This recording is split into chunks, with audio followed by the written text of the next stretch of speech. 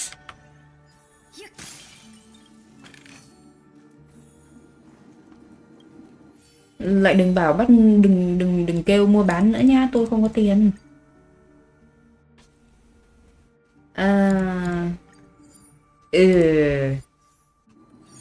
Biết thế lấy cái curio. Lại không có tiền nữa rồi. Lại không có tiền nữa rồi. Tiền ghê. Xin miếng tiền. Cảm ơn. Này cái gì?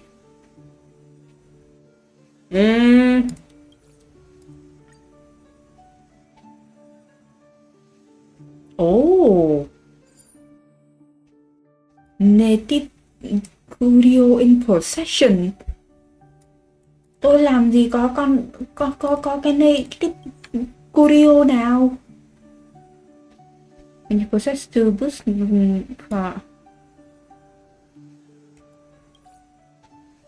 thôi rồi, tất nhiên là tôi nên dừng lại tại vì đây là một cái native Curio rồi. Thôi được rồi.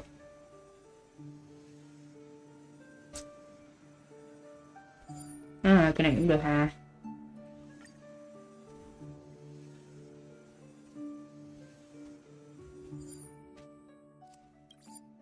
Ok. Adventure.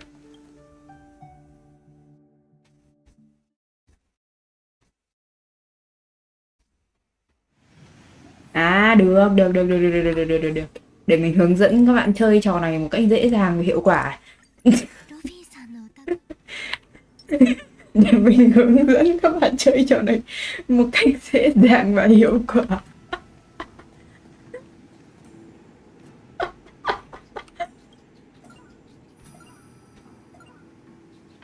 Hey. Pẹt. Hey. Đâu? Hết chưa? Hey. Rất là dễ dàng và hiệu quả đúng không mọi người? rất là tuyệt vời đúng không mọi người?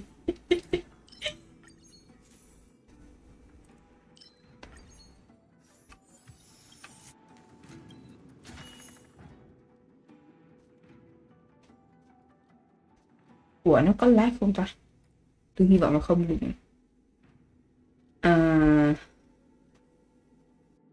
Randomly repair chapter 2 để try Curio, làm gì có con Curio này.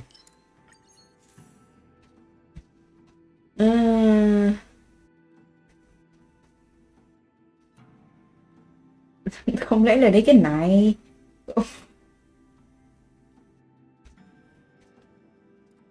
Thôi cũng được.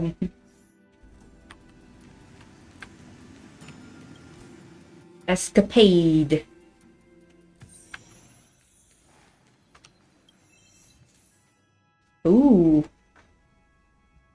Tuyệt vời. Tôi sẽ lấy cái này.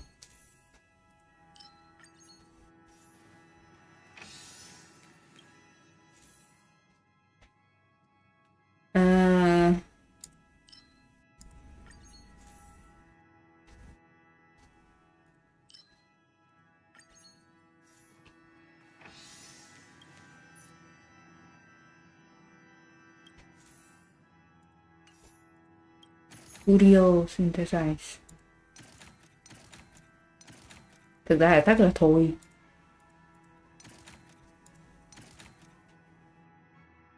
Chắc là thôi. Ây. Stream có đang bị lag không ta? Tôi hy vọng là không.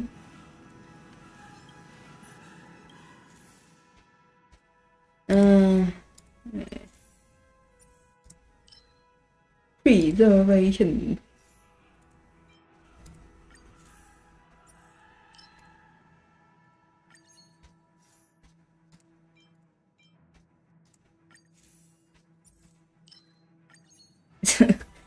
Tôi có cảm giác là Với cái log này thì tôi sẽ phải rewrite lại tất cả thì tôi mới có cơ hội expand cái gì hết á.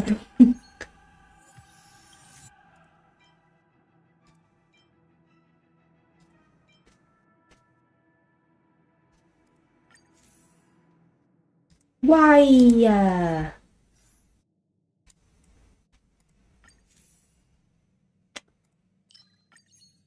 Vậy chúa, thôi được rồi. Thôi được rồi.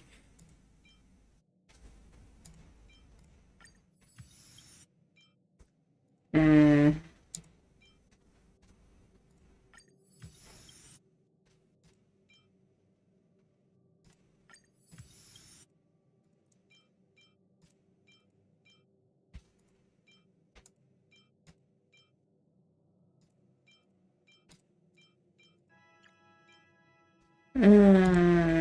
rồi.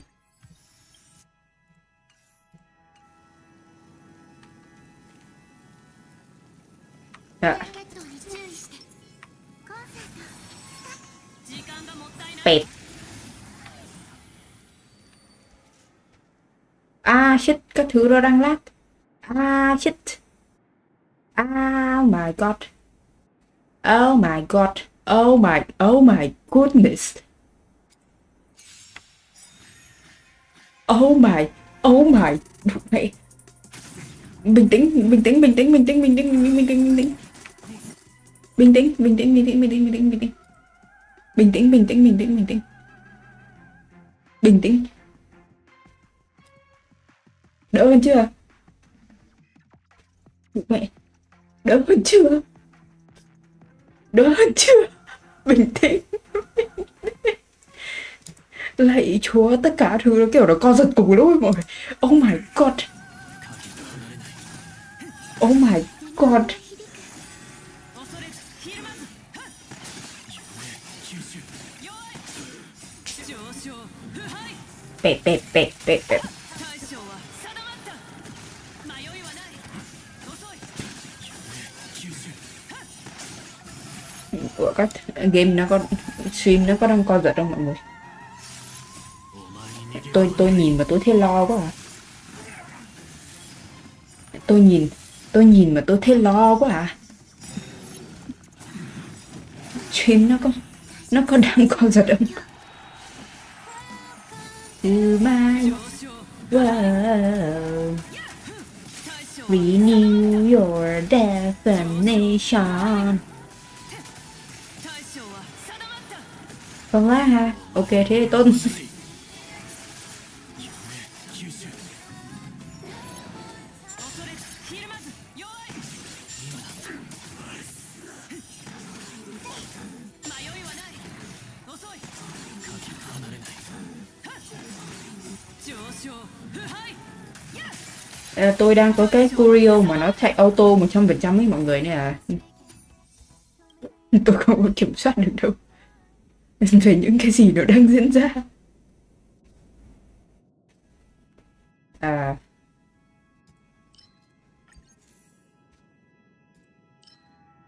cái lắm mà abundance.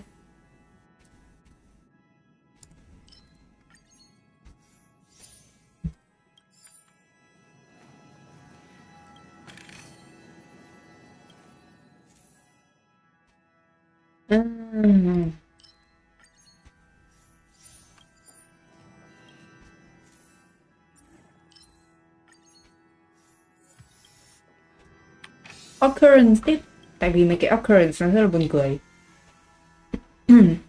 Tôi hoàn toàn không chắc, không tin vào khả năng gacha của tôi tí nào, nhưng mà không sao cả.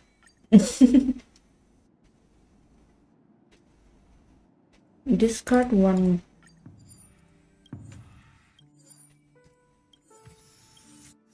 Được, quá được. Fish up blessing đi.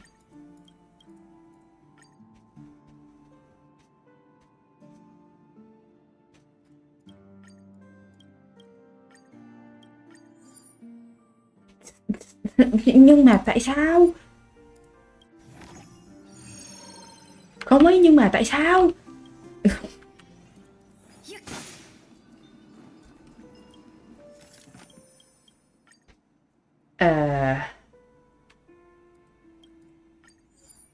Cái đụ mẹ. Cái why à?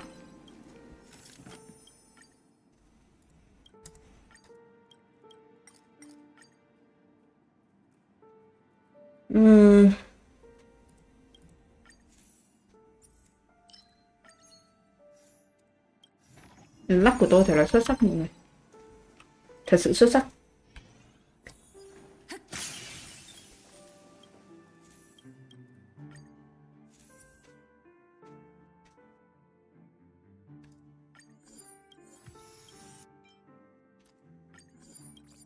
Cũng có expand được quái đâu, không có đủ.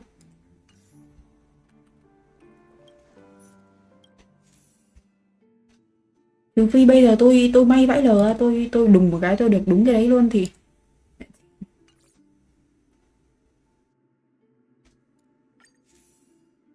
no.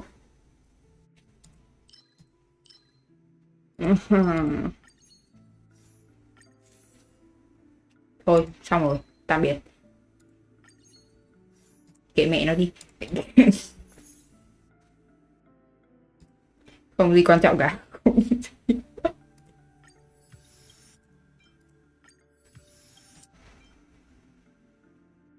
À,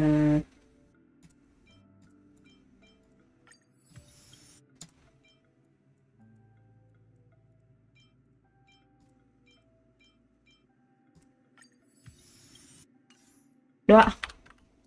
Tạm biệt. でかいのがいるわね。私に任せて。低血糖に注意。コンセント。時間がもったいないわ。Ai, bây giờ để nó chạy auto hết. Tại vì là tôi có cái Curio nó không tắt được cái chạy auto. Nên là bây giờ ngồi nhìn màn hình. 大将は定まった。上昇腐敗。 À, 大将は定まった。お前に逃げ場はない。遅い。吸収。影が離れない。今だ。迷いはない。用意。 thôi thì ít như là không phải làm gì chắc thế.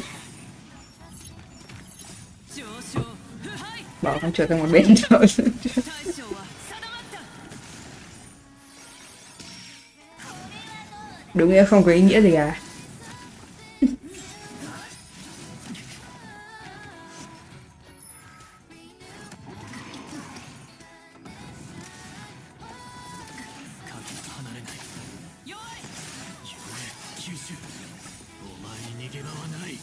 Không cần phải làm gì cả.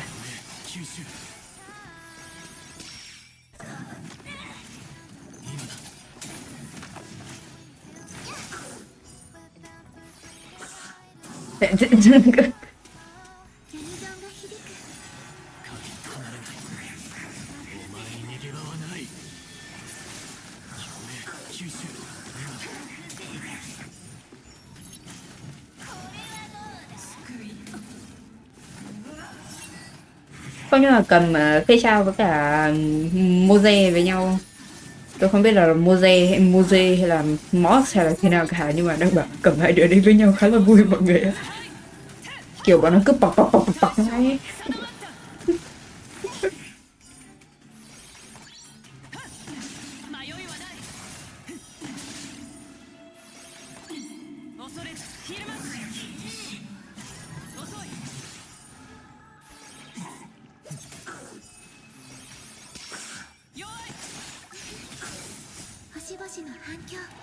Welcome to my world.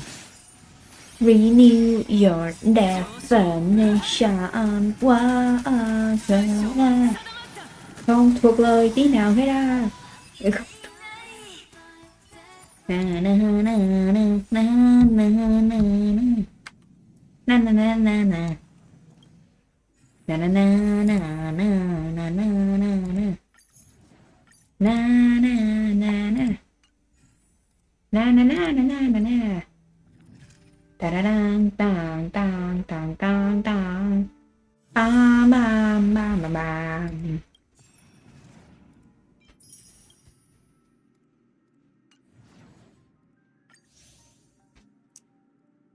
Ăn được mày. Thôi rồi. Tôi sẽ tiêu cái đồng đấy sau vậy.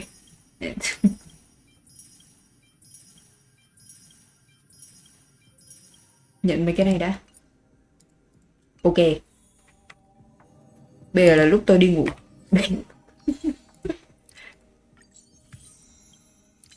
Bây giờ là lúc mà tôi sủi stream mà đi ngủ. Nhầm không phải cái này chứ.